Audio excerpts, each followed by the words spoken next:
Hey guys, welcome back to Mental Health with Mel.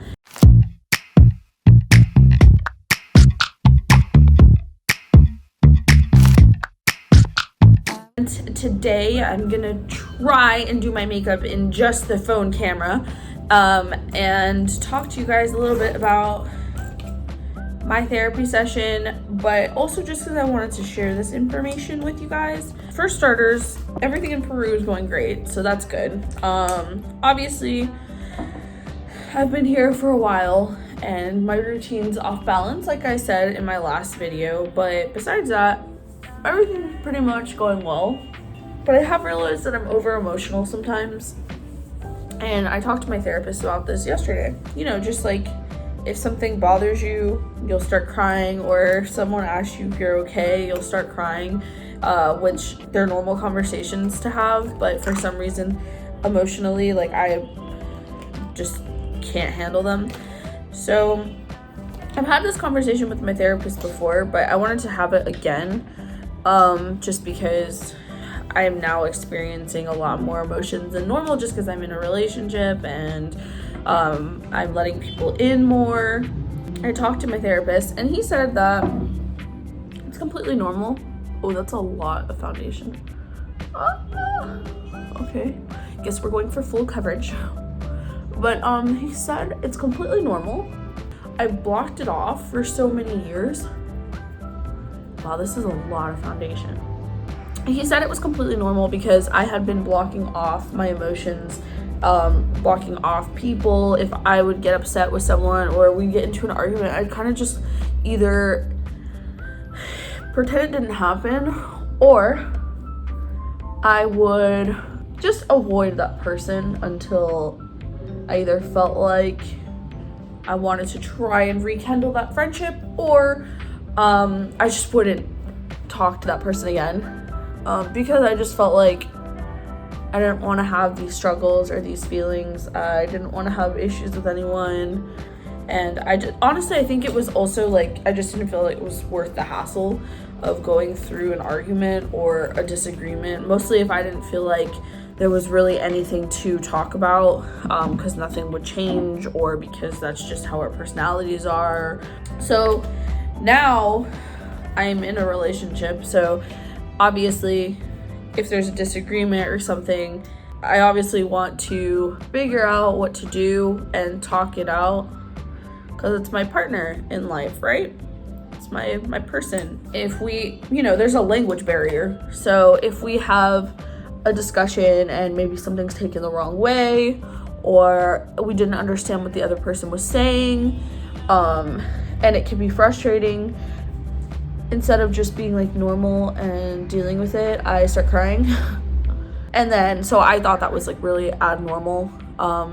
So I brought that up, and yeah, basically, like I said, it's completely normal if you've been closing yourself out from the world for a long time, and then you're suddenly talking to the world again and letting people in and expressing your emotions. You're gonna feel an overload of emotions at times, and that's completely fine. It'll balance out eventually. And I just wanted to share that because I feel like sometimes I like look at what I'm doing and I'm like, dang, like who wants to be like this? Like, who wants to be this emotional? Because I definitely am not an emotional person on the normal, and then I think that like what I'm doing is wrong. So to have someone tell me like, no, it's not wrong. You're just experiencing something that you haven't experienced before. You're letting people in, you're dealing with your emotions. If anything, it makes you stronger because you're actually dealing with the emotions you're feeling instead of just like, bottling them up or ignoring everything. So I wanted to share that with you guys. It's completely fine if you guys are having a lot of emotions or just crying even though you're not sad, like just overwhelmed with emotions. Like you could be happy. That's also happened. I've been very happy with everything that's going on in my life right now, and I'll start crying randomly.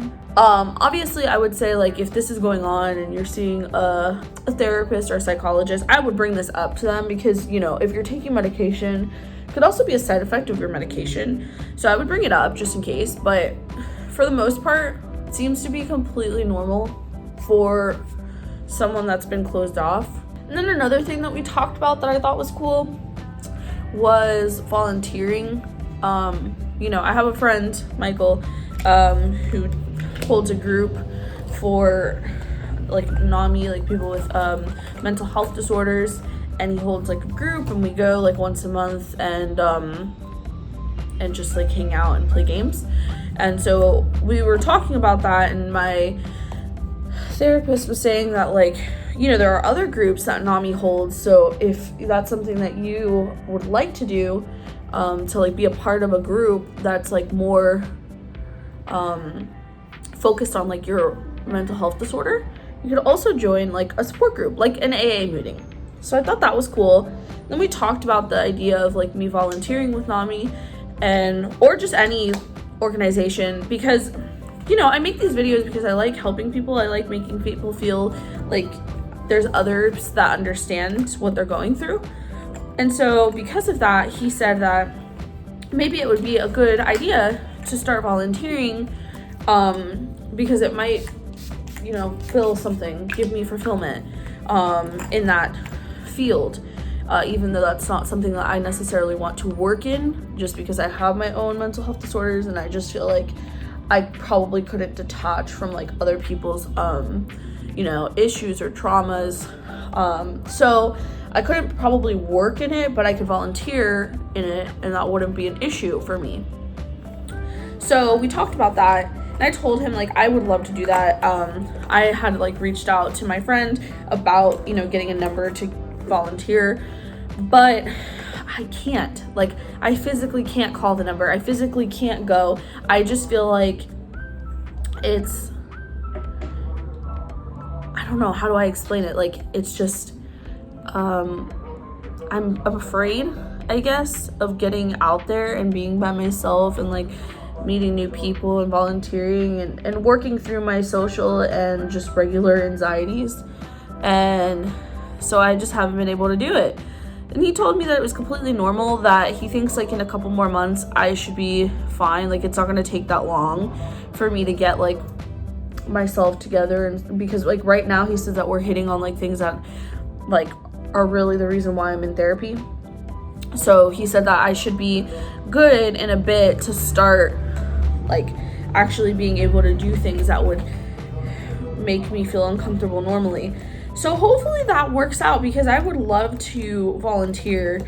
I used to volunteer like at an ASPCA. That was sad. And I used to volunteer like at a baseball field concession stand when my brother played baseball. I did like the best friend, like buddy best friend or something like that. It's a walk for autism. Done that. I used to be in like Me and My Community. It's like a female empowerment thing, like female in STEM, things like that. When I was in high school, like I've always been very involved in things, but as time went on and I started getting afraid of everything, I started detaching myself from a lot of things that made me happy. So that's what I'm trying to get back into now. Getting into things that are making me happy and things that are gonna let me give back to others. I would love to do community service again. I would love to volunteer more in the mental health like area. So hopefully my therapy will make it so that I can do that and not feel so afraid of being alone or going by myself, because in reality I feel like volunteering is better when you're by yourself, and not posting it online and not like showboating it, because I do feel like a lot of people do showboat it, and like, oh, look at me, like I'm very great because I volunteer, which is, great that you volunteer, and it's great if you want to bring awareness, but I personally believe that like volunteering should be like a you and your religious being or your higher power or whatever your connection as well as like what you want to give into your community. It should be an act of kindness that doesn't need to be like put out there when you do it, or like every time you do it, unless, you know, like obviously I have this platform, I'm informing you guys of things that are going on, like that fact that I would like to do it. If I do it, I might tell you guys how fulfilling it is and that like you guys should check it out, but I'm not going to be posting what I'm doing and how I'm helping. I just feel like that's weird. And honestly, in any other aspect of life, if I wasn't making a YouTube channel, I probably would never tell anyone in the world that I was volunteering, just because I feel like this is something that like you honestly genuinely are giving to your community, are really trying to help people, and like it should be between you and them. But I just wanted to share all of that with you guys. I feel like I got a lot from that session, and I've been doing a lot better even with my chaotic schedule and like messing with my medications. But I've been doing a lot better. So I wanted to share all of that with you guys and like tell you it's okay to, you know, be overly emotional. It's okay to not be able to do something that you really want to do, because the whole point of going to therapy is working on it and getting there. But if you guys are having a hard time, or you need any extra support, or want someone to talk to you, please reach out. The links are below. You can text or call. Nami's information's on here too, just in case you want to try and get in contact with them and see if you can join a support group through them. And just please like and subscribe. I love making content for you guys. I love talking to you guys. I would love to be able to keep doing this. Bye.